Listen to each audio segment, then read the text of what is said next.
Maybe. Hello, everyone. Welcome back to Toilets Titles. My name is Justin Stevens. I'm back with you again with another breakdown, another team-by-team breakdown. And I'm actually kind of nervous about this one because you guys know that I've missed a couple of weeks of these. I've kind of been out of the loop, been up in Wisconsin with some family, and which was incredible that I actually got to be able to do the Packers episode from Wisconsin. It was kind of wild, but haven't done one in a couple weeks, so let's try to knock the rust off here. But luckily, we got a couple of podcasting vets on here to help break the ice coming back from the week. Before I introduce them, I do want to break down some housekeeping stuff here. This is the Tennessee Titans offseason breakdown bonus episode. You see it down there at the bottom. Also at the bottom underneath that, you'll see a scroll that has all the Twitter handles for everybody that are on the Toilets and Titles team. So give us all a follow. We'll follow you back, and well, at least I follow back. I don't know about those other chumps, but I'll follow you back.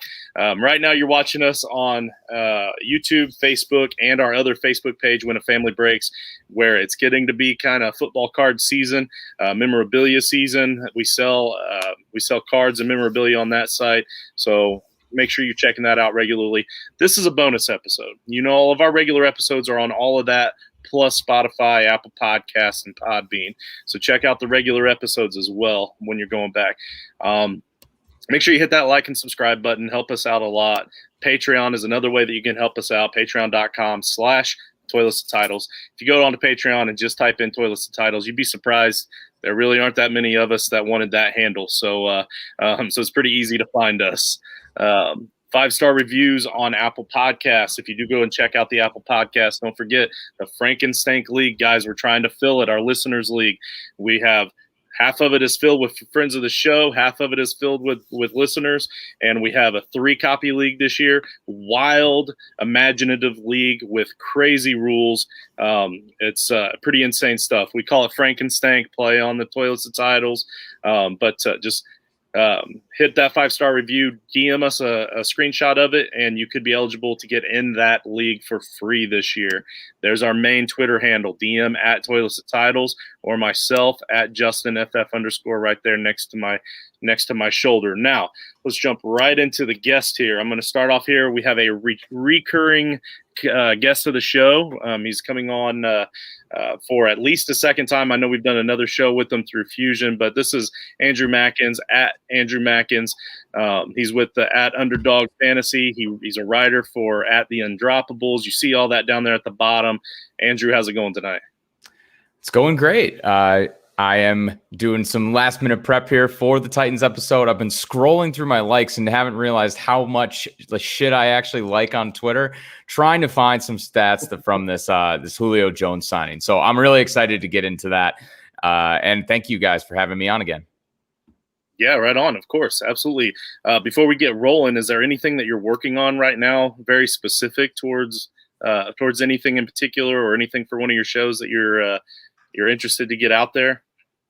Yeah, so I mean, over at Underdog Fantasy, we just launched the puppy last weekend. It's our smaller stakes tournament with $5 entry, so really easy to jump in, get into a draft for best ball fantasy football, and that has already become 15% full, so it's filling really fast.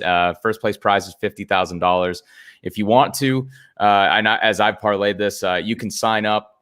You get $25 free when you make your first deposit. You only have to deposit like $10 and use the code Undroppable when you sign up, because that's the other site that I do some writing and editing for on the side. So able to promote the content brand while also promoting my day job. So it's pretty awesome. Right on. Perfect. Absolutely. Well, thank you for joining us. I know you're a big Titans fan, so I'm excited to have you on. Our next guest up above Andrew there is Tyler Rowland. He is the host of the Locked On Titans podcast. You can find him at Tic Tac Titans. Just so you all know, the entire Locked On Titans podcast network are all really great follows to have. If you're looking for things that are not necessarily fantasy football specific and you want to learn more about the teams, they really are a great network to follow. As a for instance, I'm sure we're going to talk a little bit today about, let's say, the wide receiving core. Like you mentioned, Andrew, Julio is there. You guys still have AJ Brown there. We're going to talk about this wide receiving room. And the things that are talked about, even if it's not fantasy related, can still help you with your fantasy teams. So this is a fantasy football centric show. So I wanted to let everybody know that when I had these guys on, at one point I was following all 32 of them. I have weeded out the 3 or 4 that I didn't think were all that helpful, but you'll be you'll be happy to know that Tyler is definitely still on my list of follows for the Locked On Network. But Tyler, anyway, I threw that out there, but I want to give you an opportunity to say hi and see if there's anything in particular that you're working on or want to talk about. Yeah, absolutely. Thank you so much for having me on the show. First and foremost, always a good time to talk Titans ball, and anytime we can inform some people about that don't necessarily listen to Titans content about the Titans. Any information, in my opinion, fantasy-wise, helps. So learning about teams from a schematic standpoint, just in general, I think that can only help you in fantasy football. There's no downside to knowing more about every team in the NFL from that aspect. But, of course, love to talk Titans football right now. Just doing the Locked On Titans podcast. You can find that on any platform that you find podcasts nowadays. Going to be doing a ton of film content. That's been my focus on Twitter at Tic Tac Titans. Kind of cheesy, but I focus on the X's and O's. So Tic Tac Titans, put that together on your own time. But I do a lot of film work, which will obviously help you identify certain things, talking about the team all the time. So the podcast, daily, 5 days a week, all year round for the most part, Locked On Titans. And then, of course, my Twitter account where I post a lot of my film breakdowns, which, Titans play against these teams. You can see what the other teams are doing as well as I break down what the Titans are going through week to week. But first and foremost, and most importantly, thanks for having me on. I'm excited to talk some ball. Right on. Outstanding. Well, let's jump right into it. So the way that these breakdowns work, I'm just going to throw a question out. We're all going to sit and chat, and we're going to talk Titans football, whatever pops up. I do have one final question I'm going to ask at the end of the show, so I want to make sure I have a little bit of time there towards the end. We're going to try to keep this at around 30 minutes total, give or take. So that gives us about 25 minutes just to talk Titans football here. So let me make sure I hit all the other stuff real quick, and it looks like I did. So I guess my first question for you guys, just to lob one out there to get the conversation started, is how huge is this Julio Jones trade for this offense? So I'm actually going to throw that over to you first, Tyler. The Julio Jones trade, I don't think it really surprised a lot of people that he was getting traded. Maybe a bit of a surprise to many as far as the location, the spot, that his landing spot. So, but he's there now. What does that do for that offense? Yeah, well, I think honestly, it made all the sense in the world all along that the Titans and the Falcons would be partners in that trade based on the Titans' need at wide receiver, which was desperate prior to the trade. And then also the financial situation the Falcons were in, which is well documented, needed to sign their draft class and everything like that. So they were a match made in heaven. And I think if you were paying attention, the hand got tipped pretty early on because Diana Rossini for ESPN reported simultaneously in back-to-back tweets early in the process, one, that the Falcons got an offer for a first-round draft pick, and then two, that the Titans were a long shot to be the team to trade it. I mean, she just did the negotiating for the teams wide open on Twitter. So I thought that was pretty funny all along. But I think from a macro standpoint, and that's how I'm going to talk about it from a big picture standpoint here, I think this gives the Titans a better opportunity to win a Super Bowl than the team that they had last year. And right now with the window that they're in, the money they've given to Ryan Tannehill, Derrick Henry is a unicorn in the history of the NFL. He is one of the all-time greats that kind of defies logic, especially the way we think about the running back position right now in the NFL. But the reality is he is going to wear down eventually with this load of carries. So the reality here is the Titans are squarely in the best chance that they've had to win a Super Bowl since the early 2000s with Steve McNair and Eddie George. And when you consider that, you have to make win-now moves. And the Titans lost some big free agents, Corey Davis, Jonnu Smith, and I thought the offense probably would take a little bit of a step back. They also lost Arthur Smith, one of the best offensive coordinators and play callers in the NFL. So you figured that the offense would take a little bit of a step back from the high-level top 5 offense they had been the past 2 years. But they added some things on defense, which we're going to dive into. They added some good pieces there. So you thought, hey, if the Titans defense improves from, low in the league to average, and then the Titans offense maybe slides back a bit, but the defense gets better, they might have more of a Super Bowl contender. Well, now with Julio Jones, the Titans have the ability to have an offense as good as they have had the past 2 years. And if they do get a little bit of an improvement on the defense, not bad to good, but just bad to average, that could be the combination of things that they need to make that Super Bowl run and finally get back there and hopefully get the job done this time. So the big picture with the Julio Jones acquisition is that I think it gives the Titans a chance to be the best version that they've been with this core, and it actually puts them into Super Bowl contention, whereas before I think their ceiling was a first-round win, a second-round loss. Very good. Anything to add to that, Andrew, or do you want me to jump right into the defensive question that just popped up in my head? No, take it away on the defensive side. Okay. I think Tyler pretty well covered that pretty well on that end. So with only 20 minutes, I don't want to get too repetitive. So Tyler mentioned that defense, and that defense is pivotal to the success of that offense. I mean, directly. So if you look at their draft, they start off with that first round pick with Caleb Farley at defensive back. They also picked up 1, 2, 3, 4 more defensive players throughout the draft. It's obviously a point of contention for the Titans to be attacking this defense. So how much improved do you think that they're going to be, and is it going to be enough for this offense to get that better field position and become that much better of an offense? I mean, for me, the biggest thing is just the health, which I think Tyler touched on. Like, I feel like they've added these guys that are all, the physical prospects, like the Caleb Farley, the Jeffrey Simmons from the year prior in the draft, obviously Bud Dupree, all that have had some, at least seemingly some health concerns in the past.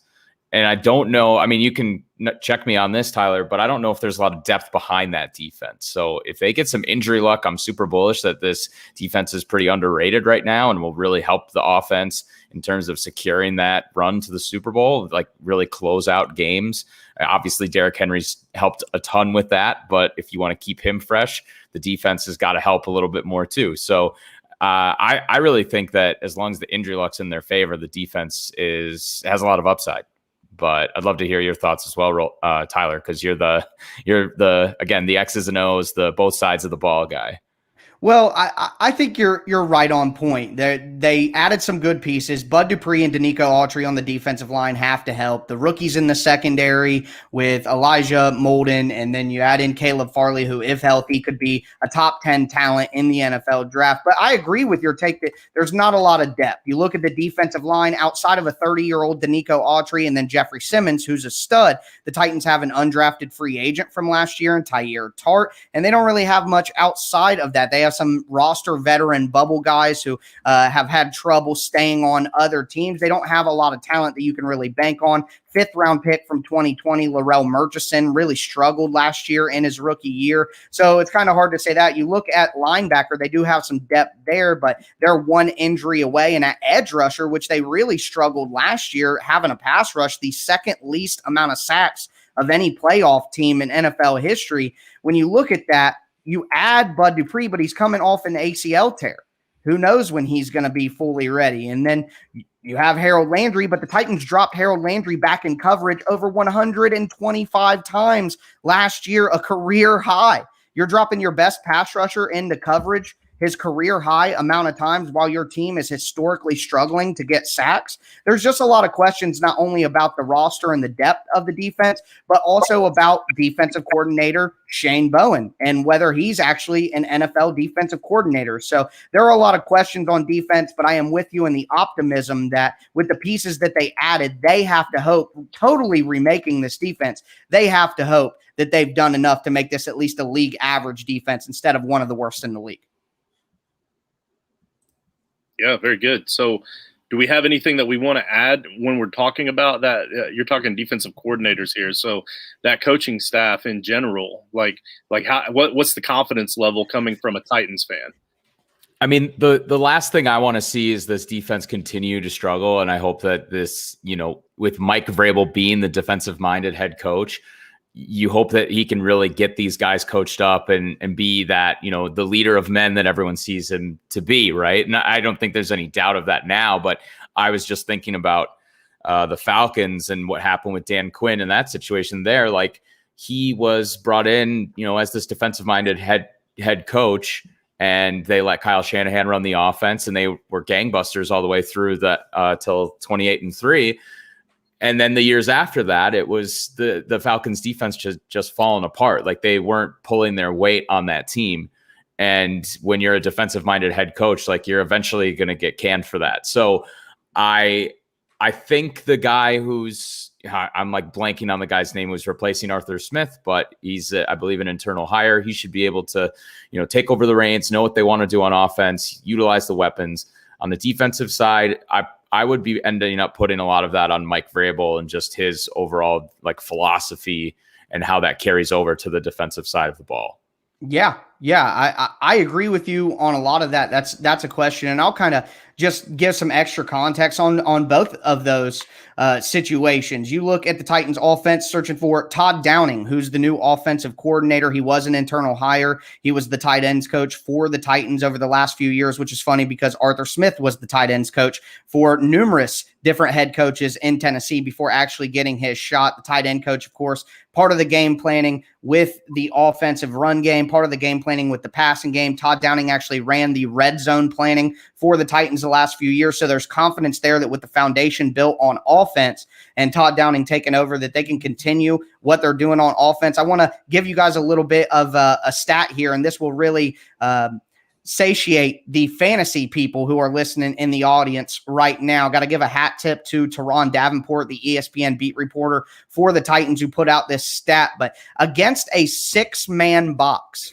so 5 defensive backs on the field, Derrick Henry feast. He averages 5.3 yards per rush over the last 2 years against 6-man fronts. You look at a 7-man box with 4 defenders outside. That's where A.J. Brown will really tear you apart over the last 2 years. He's had a league high 4.3 receiving yards per route run against that 7-man box. And then Julio Jones dominates against an 8-man box. Over the last 5 years, Julio Jones has 634 receiving yards against an 8-man box. That's 163 more yards than anyone else in the NFL. So no matter how you want to play the Titans offense, they're going to be able to defeat you in one way or another. Plus, Todd Downing was the offensive coordinator in Oakland. That's right, Oakland in 2017. And he had a lot of good elements of RPO in his game. They were one of the more successful RPO passing games in the league that year under Todd Downing. So hopefully they can add some RPO elements and some RPO wrinkles to the Titans offense that will open things up even more. And then with Mike Vrabel, I agree. We got to watch him because you talk about him being a leader of men. And I think that's actually what he would do best. I think Mike Vrabel has shown us now that when he's in charge of a defense, whether it be in Houston as the DC or now as the Titans head coach, the defenses have been piss poor. I don't know if I can say that, but sorry. I think that's fair. Justin, I think that's fair. It's the adequate way to put it. And right now, until we see that, I think that he would be best served as, John Harbaugh type, where you have a very talented DC and a very talented OC, and you are just the CEO, leader of men. So this is a big year determining whether Mike Vrabel is a defensive guy or if he's just a CEO, leader of men. And I think he can win a Super Bowl either path, but right now that is in question. I'm right there with you. And Justin, I told you that Tyler was going to take me to school because I took just long enough to finally find the exact same statistics that he just laid out from Teron Davenport. So, that I remember when that happened, or that he tweeted that back when Julio was officially traded, and Titans fans are going nuts with that information. It's just pick your poison, basically. And I don't want to say take you to school, though. I mean, we both got it from Teron, and we know where Teron got it. He's got an entire research department at his company feeding him some of that information. True. So that's hat tip to him, but hey, hat tip to us too, especially that red Titans hat. It's beautiful. Oh, yeah. Thank you. Yeah, we definitely appreciate those people that have networks of guys working for them for sure. But very little was brought up about one particular position, and I'm kind of known to be the one guy on our 9-man team that actually cares about this position. And I'm not talking kicker, believe it or not. I'm talking tight ends. I'm talking about that tight end room for the Titans. And in my opinion, Jonnu Smith athletically is possibly one of the most athletic tight ends in the league, and they let him go. He's with the Patriots now. Anthony Firkser, and you guys are welcome to fix that for me because I have no idea how to say it. When he did fill in, when he got a chance to play last year, he showed that he was very productive and very efficient too for a tight end. So is he really that good that they just feel comfortable enough to just let Jonnu go? Or am I kind of overrating Jonnu in my head a little bit too much? I'm really disappointed they let Jonnu go because I know that was one of those guys they drafted as like a mid-round prospect and a huge like physical specimen. Guys just like Derrick Henry and AJ Brown, right? Like John Robinson's been owning the draft in terms of drafting these like highly physical prospects and being able to develop them into the league. And I guess they just couldn't handle the money that they were going to pay Jonnu, but they brought in Julio. So it's kind of redemptive in a sense. As far as Anthony Firkser goes, or as the circles I run and call him the Firk Daddy, I would love to see him catching some passes over the middle.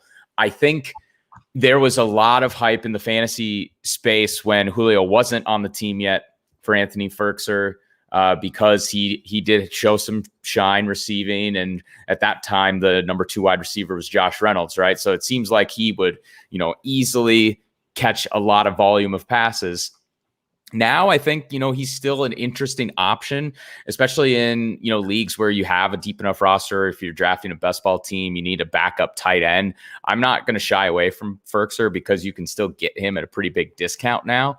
There should be enough room in terms of passing for both AJ Brown, Julio Jones, and a little bit of Anthony Firkser to thrive, provided that he's running enough routes. Like, obviously, we know this is traditionally a run-heavy team, but I think Tyler touched on it from the start of, this team has plenty of opportunity to be passing more now. They've been one of the run-heaviest teams in the league for the last 3 years, and that's really hard to keep up year over year. So even if the passing volume ticks up a little bit, I think that benefits all of the receiving options, including Firkser. Now, Jonnu didn't get to truly break out because they had that rotation of Firkser and Michael Pruitt on the team as well. And anytime those other guys scored a touchdown, I was ripping my hair out. But I could totally see, and like you mentioned, the new offensive coordinator, if he's the former tight ends coach, he could be rotating his guys because he likes them and he likes keeping people on their toes.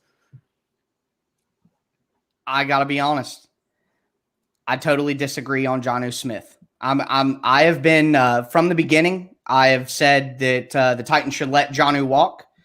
He's nowhere near worth what he got paid, let alone what the Titans possibly could have given him. Right now, Jonnu Smith is the 3rd highest paid tight end per average salary on his contract. Looking at his stats, first year 157 yards, second year 258.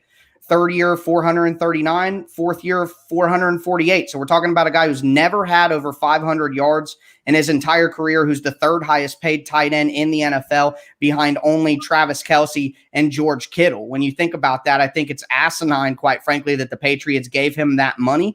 Also, I would add that Arthur Smith was a 7-year tight ends coach with 3 different head coaches for the Titans before he finally got promoted to offensive coordinator. He was the position coach for Jonnu Smith for the majority of his early career, and he is considered widely as one of the greatest offensive minds in the NFL, at least one of the better ones for certain, to the point where he got a head coaching job.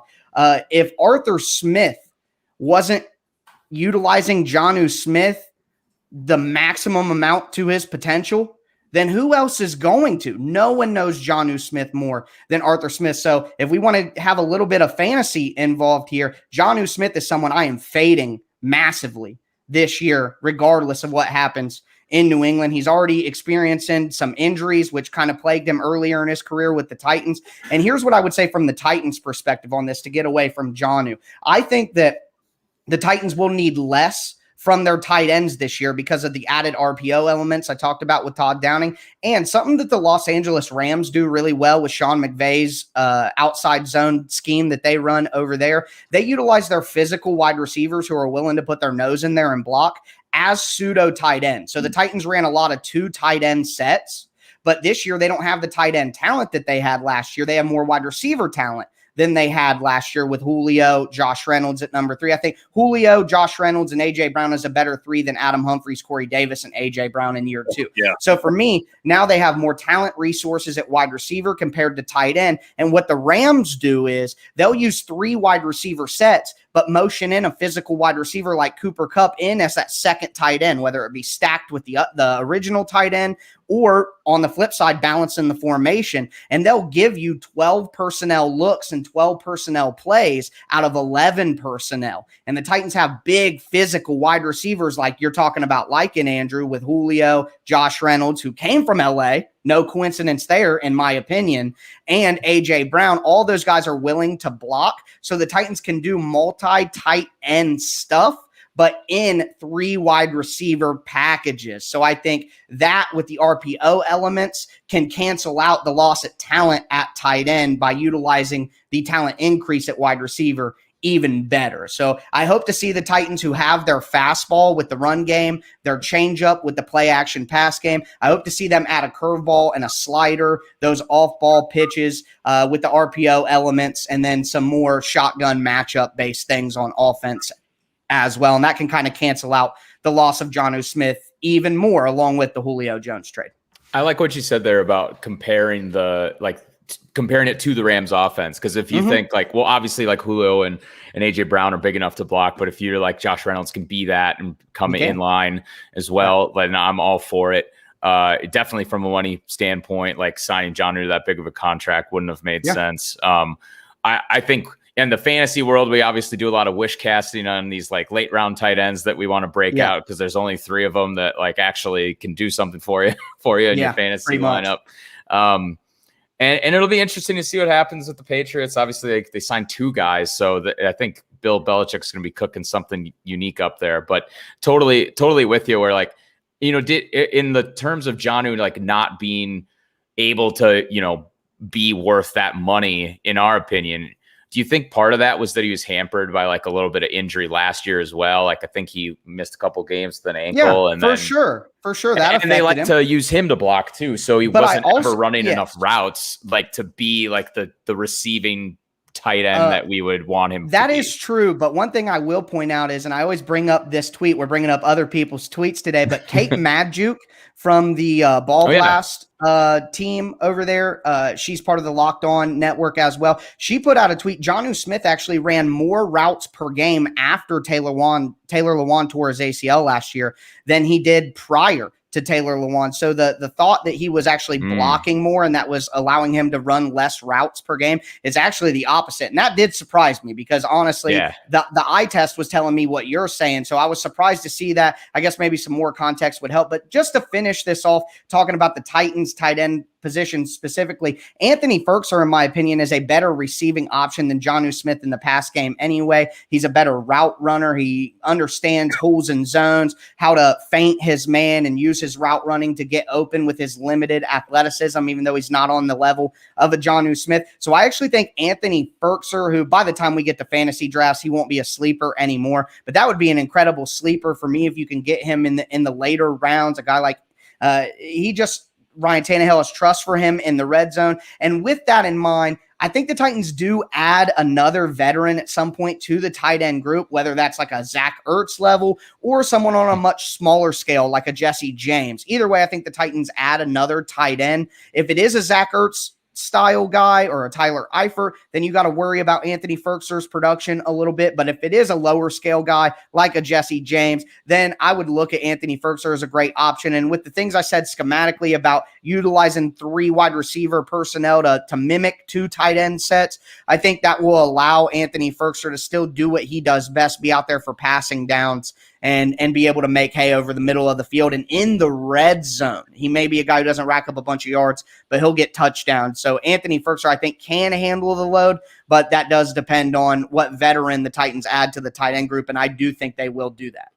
I have one play from Firkser burned into my brain, and it's the touchdown that he caught against the Chiefs when they're coming from behind in that AFC Championship game. So that's where I'm like, yeah, you know what? This guy is a thing in terms of fantasy. We have to know his name for sure. Yep. Right on. Well, and I learned a couple of things here. For one, as the resident Colts fan, I was already pretty worried about this team, to be honest with you. Like, there's a lot of firepower in that offense. After listening to you guys, I am extremely worried about the Colts facing this Titans team because you brought the optimism, which is amazing. I also learned that I've been pronouncing it all wrong the entire time. It is the Firk Daddy. So I need to get that engraved in my head. I'm perfectly okay with that.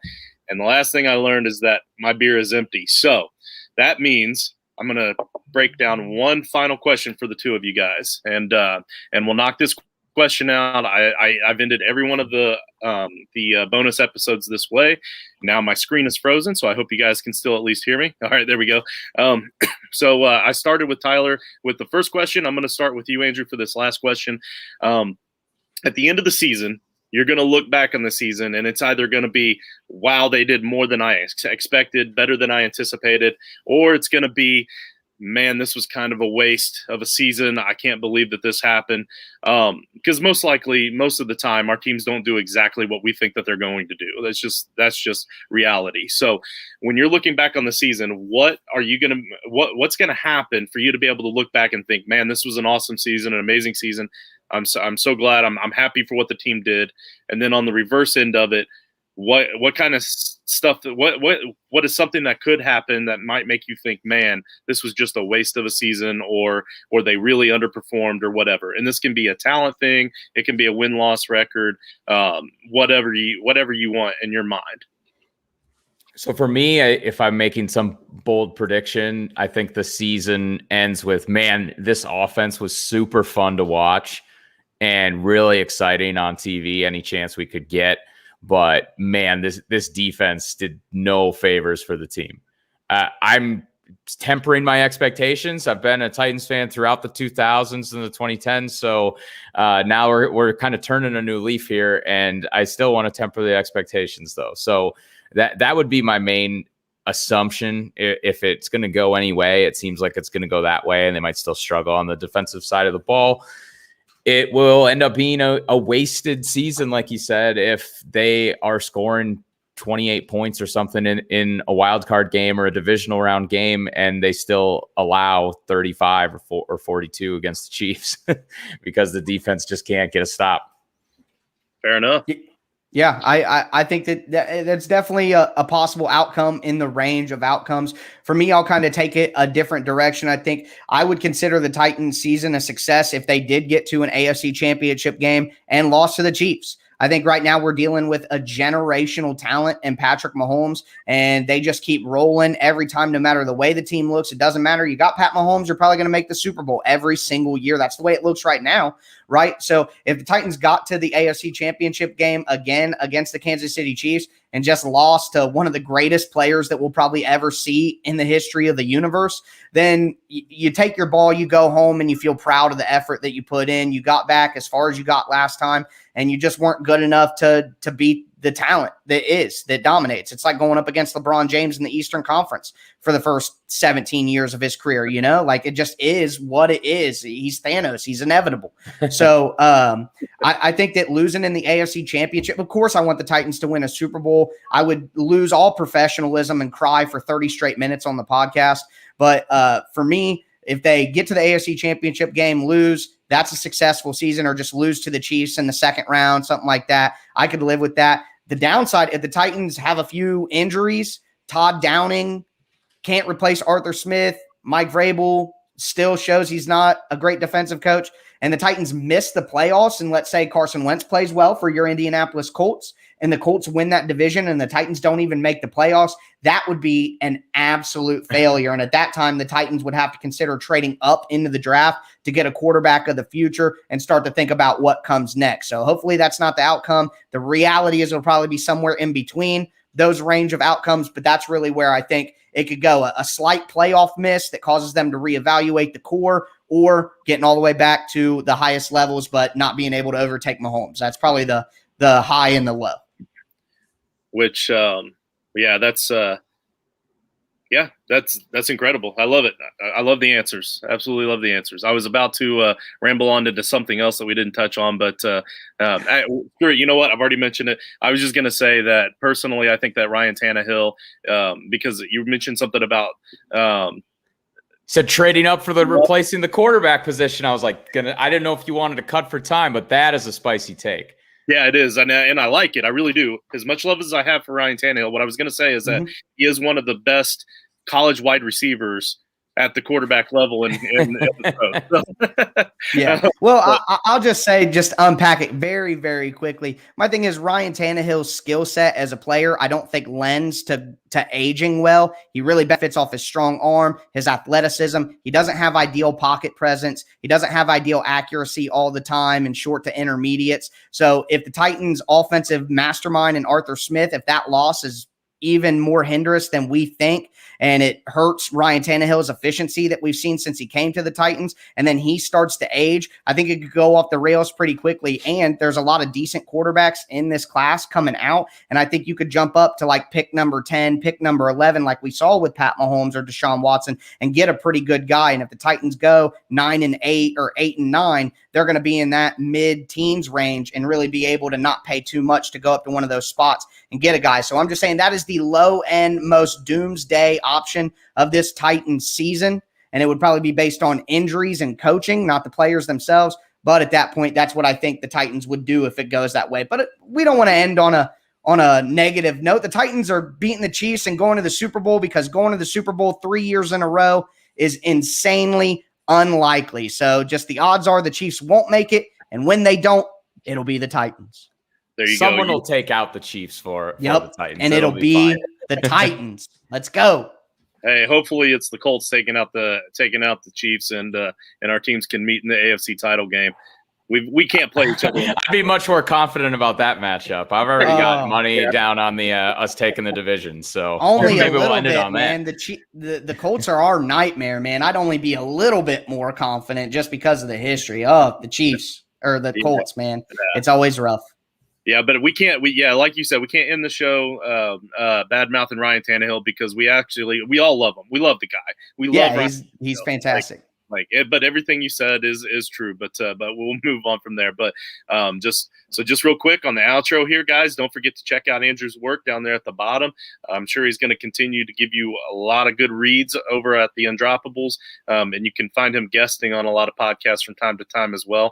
And then everything that you heard Tyler say tonight is pretty much on brand with what you'll hear on his show. So he didn't waver. He didn't sugarcoat anything. This is the Tyler that you hear on the Locked On Titans podcast. So again, thank you, gentlemen, for your time and for helping us out over here at Toilets to Titles. And as usual, if there's anything that we can do for you, just let us know.